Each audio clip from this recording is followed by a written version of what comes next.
Hello, this is Maria Chung Willoughby with the extended version of today, Thursday, December 9th, 2021's thought of the day. It's perspectives on perception.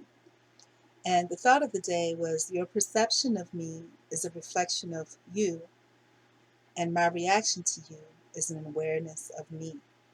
So I'm going to share a story. I have a few already today. I left the house probably I don't know, about 10:30 or so to go take care of the La Jalisco matter, and I'll update y'all on that later. Um, and in my journeys, I ended up going to the rest of the places I planned, or planning to go to the rest of the places I planned. Ended up going to La Jalisco, doing like a walking tour of downtown Valdosta, stopping by a U-Haul place, going to Dollar Tree, Save a Lot, and making my way in the world today takes everything you got. Just kidding. But and then making my way back. As you can imagine, I had quite a few bags, and I didn't carry like a single shopping bag, which is normally advisable. But when I leave the house and I'm feeling carefree, I don't want to.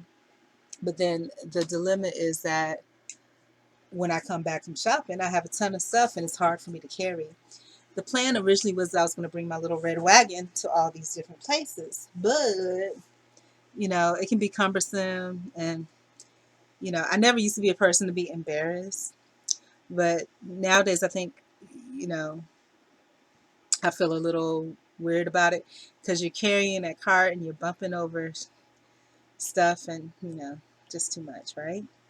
So on my way back, um, as I was crossing where I guess Church's Chicken is where that accident happened, which is coincidentally in front of South Georgia Pecan, which coincidentally I thought would be a great place to get pecans, desserts and stuff, but no, not really.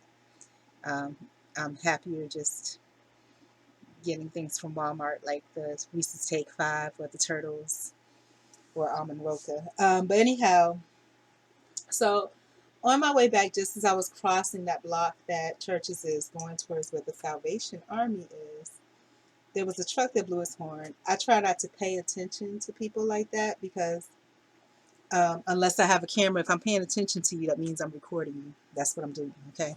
But I try not to pay attention. I had so much bags and stuff because they're trying to catch eye contact with you so they can make some type of contact. So I kept going. And then when I got safely to the other side of the street, I pulled out my camera because I was going to turn around and get the license plate number, right? But they had already gone. So I continued walking. And before I could take like maybe 30 steps, another call posed back and she was like, "Hey!" And it scared me. It scared me because I thought I was about to be ambushed. The car stopped in the middle of the street, and I heard, "Hey!" And then I didn't understand anything else. But what this woman, and it was a woman, I couldn't tell at first, but after speaking to her, I could tell it was a female, very slim, and shout out to her, by the way, but very slim with a, you know, like remember back in the church days, the old church mothers used to wear this thing on their head. I don't know what it's called, but she had one of those on. And really shout out to her for so many reasons. And I'm gonna tell you first. And she was like, "Oh, I thought you was my girlfriend, or friend girl, whatever you want to call it." You look exactly like her. And the truth of the matter is this: I don't think I look exactly like anybody, but maybe she has a friend girl with short hair that I look like. There's only one girl I know with short hair, and she kind of, far away, I guess she could kind of resemble me. She used to live behind me, right? And she was just like, "Oh, I thought you was a friend girl," but I didn't want to just pull off and be like, "Oh, you ain't her," and leave. And I was just like, "Why not? If that was me, I would have done that." I mean, because safety and everything. And she was like, "No," she was like, "Don't worry, I got a gun in the car." But I did get in before she said that because, um, quite honestly, it was a lot of stuff. It was a female, and I know female don't mean anything because they use females to set up women. But I thank her. And I thank her for a few dozen reasons. One, because if indeed I was somebody she thought I was somebody she knew, she could have just pulled off. People got things to do. They ain't got time for that kind of stuff. If you don't know me, you know, because you don't know, I'm a good person, but don't nobody really know. You know that? You don't know who I am or what I am, right? So she was just like, um, Okay, and so then the car, and so shout out to her one on point one for that. Shout out to her on point two, because as she was stopping in the middle of the road to scoop me up, that she don't know me, and I'm going to the back door because it's the easiest way instead of going all the way around the car.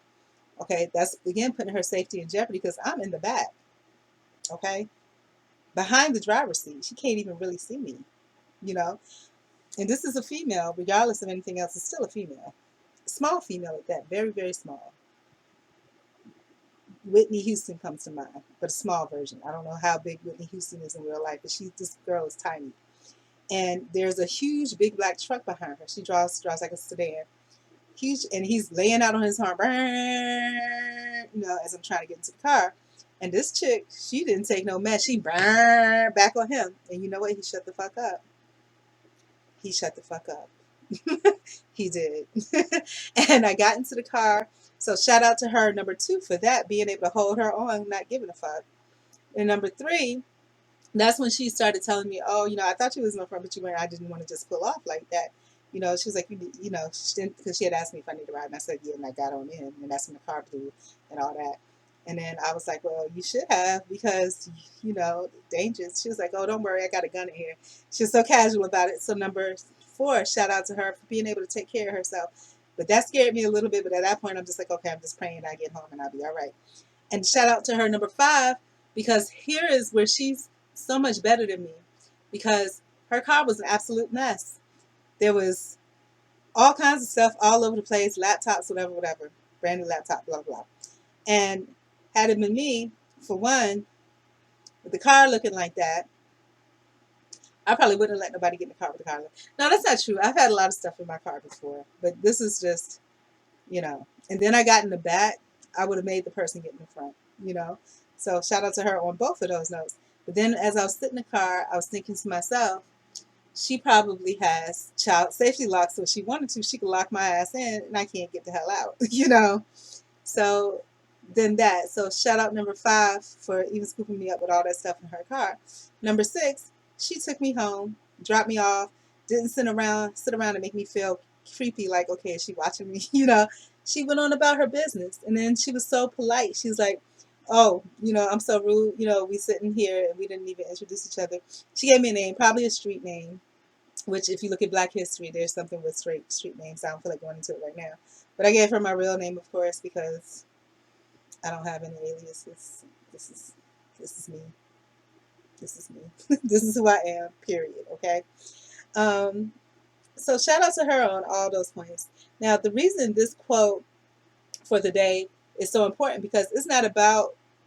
I had some things where people had perceptions of me earlier, but my perception of this woman, okay, um, and she scared me, and I told her she scared me, and you know, because the way she yelled like that. But black folks do that. But my perception of her, you know, and they say you judge people's character by how they treat you if they don't need you, you know.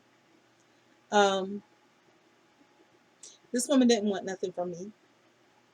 She wasn't standing around trying to wait for a tip or beg for a tip. She wasn't trying to be croupy and get into my business. She stopped, and it scared me a little more because she stopped, and there was this old house with a bunch of boys in front of it. And when I say boys, I don't mean boys. I mean young men, like probably between 20 to 35, two big dudes. And then I didn't know who they were. She was like, oh, you see that big dude right there? That's my brother, such and such and such. I don't know why he acting brand new, you know. And I know that it doesn't necessarily mean that's really his brother or her brother, but yeah, so I had a perception. And had I not needed a ride, um, and she hadn't offered because she said she mistaken me for somebody else, and I was going down a really bad street. That street is a bad street, by the way. But again, if we were to turn around and she were to say to me, your perception of me is a reflection of you. My perception of her, I was scared of her. One, because she yelled at me out the car. Two, because she stopped and opened the door. I thought I was about to get ambushed for real. Three, because her car was junky. And then she said, but like I said, she's better than me, because, you know, that would have probably kept me from doing what she did. And then four, because she said she had a gun. I had a perception based on all of that. But the fact that I was in her car and about to get to my house, you know. Um, and her reaction to me is an awareness of who she is. So she didn't act scared of me. I guess because she knew, I guess if you hood, you know that somebody act up, it ain't nothing for her to pull out her gun. But she didn't act scared of me. She didn't get all weird with me. She didn't get overly personal with me. She didn't make me sit in front of the house where all those dudes were, because I would have, if that had happened, I really would have thought I was being trafficked. Even though I'm sure nobody wants none of this, but you never know. The world is crazy. Um, so yeah, so that made me aware of me. And how did it make myself aware of me? I'm scared of some people. That's what it is. But those people are the best people. Well, I don't know for sure. Because when I first came to Valdosta, like I said, there was a guy that I called the welcoming committee, and I thought I had a free friend. Like a friend, family. That's what I thought I had. So, some pipe dreams, you know. Was that person necessarily a bad person? No.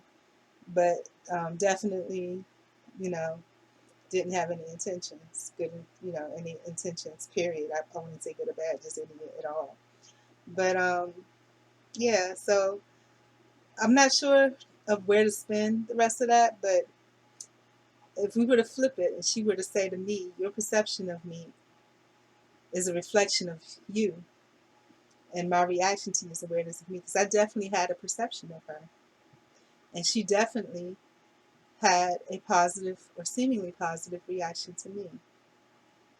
But anyways, I want you guys to give me feedback on what you think that whole scenario meant to you. I can't really, I don't know why my hair looks so lopsided. Or is it my head? Is my head lopsided? It didn't used to be lopsided, but I don't know. Or maybe my hair is just growing back different. Like it's growing back different roots or something that's making it look lopsided. I don't know. But tell me what you think of that scenario I shared with you. Tell me how you think it fits into my thought of the day. And how do you feel about my response or my reaction? I'm glad I made it out alive, by the way. But how do you feel about all that? You know, um, how do you feel about all that? And shout out to her if for some reason, just because the algorithms in Valdosta, it picks up on her. You are appreciated. I did something yesterday on, um, basically about women, about what was it about women? What was it called? Watch out for women Wednesdays or something. But yeah, she watched out for me. And thank you. Thank you for being a female, because if it was a dude, I most certainly wasn't getting in the car. Thank you. Thank you for being polite and introducing yourself. And maybe I should have a street name, but I don't. I don't have a street name. My name is my name, is what it is. The closest I got to a street name is the name on POF, and everybody knows that's not my name. It's a euphemism for Nita. Nita, that's yeah. But yeah, so let me know what you guys think. I love you. Thank you for taking time to listen to my story. There are other things where perceptions were there too, but thank you in advance. I appreciate it.